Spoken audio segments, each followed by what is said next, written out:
All right, I'm Miss Feller, and today I'm going to read Ninja Red Riding Hood. Ninja Red Riding Hood by Corey Rosen Schwartz, illustrated by Dan Santat.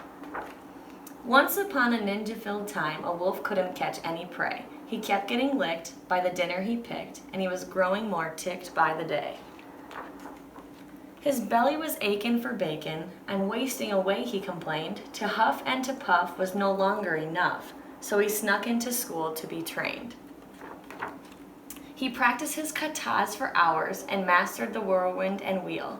He jackknifed and flipped, and at last he felt equipped to once again catch a good meal. Drooling with anticipation, he set off in search of some meat.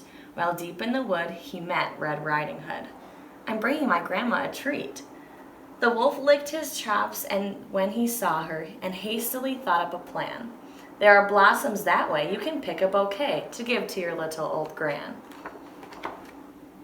Then the wolf took a shortcut to Grandma's where he thought he'd find her in bed. But Granny was gone, so he put her robe on and eagerly waited for Red. Soon after, he heard someone knocking. He called out, "My dear, come on in. Oh, don't you look good in your lovely red hood, but a shame that you've gotten so thin."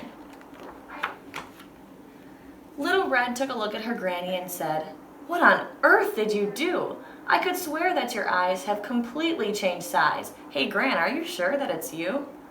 "Of course it's me, my sweet darling. The better to see you, my dear." "And your ears are so long. Something really seems wrong." "Oh, my girl, all the better to hear." "And those biceps, my gosh, they look massive. And your triceps and delts are immense." "The better for hugging," said Grandma, shrugging. "Dear Red, that's just plain common sense." "And those teeth, they look so much sharper." "Why, yes, all the better to chew." He jumped out of bed to gobble up Red. But she'd gone to ninja school too. She grappled and sideswiped and twisted and escaped from his clutches unscratched. She attempted a lock, but he managed to block. They appeared to be evenly matched. Just then they both heard someone chopping. A woodsman, Red thought, but instead, it was Gran and her geese. She'd just come from Tai Chi. Don't you dare harm a hair on her head. The wolf took a swing at that instant, but Red deftly dodged the attack. She got a good grip, threw him over her hip, and the wolf wound up flat on his back.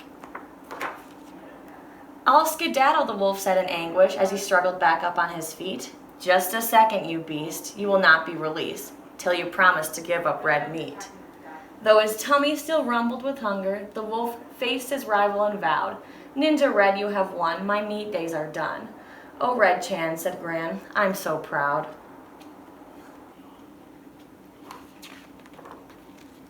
Then Red and the wolf bowed politely, and Gran gave him half her peach pie.